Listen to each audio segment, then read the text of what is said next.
the mating between Neanderthals and humans was recent and brief.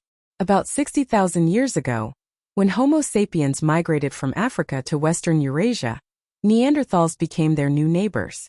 A study analyzing hundreds of ancient and modern genomes has identified when these two species began interbreeding, and found that this genetic mixing lasted for a relatively short time in evolutionary terms. This high-resolution analysis also traced the appearance of Neanderthal DNA sequences in the Homo sapiens genome and determined whether they were retained.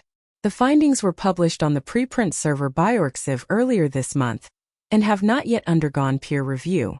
Almost every individual of non-African ancestry carries genetic remnants of past interbreeding between humans and Neanderthals. Previous estimates suggested that this mixing occurred between 50,000 and 60,000 years ago, but the specific timing and long-term consequences were poorly understood.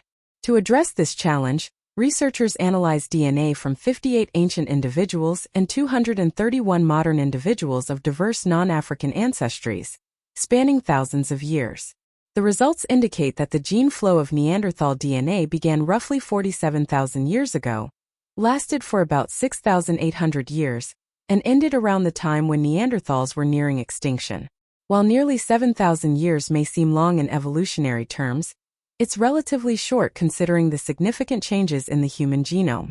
Many Neanderthal genetic contributions were swiftly removed from the human genome. Even in the later stages of interaction between humans and Neanderthals, modern human genomes still contain areas devoid of Neanderthal DNA. Evolutionary biologists suggest that this indicates many Neanderthal DNA sequences could have been detrimental to humans and were rapidly eliminated through evolution.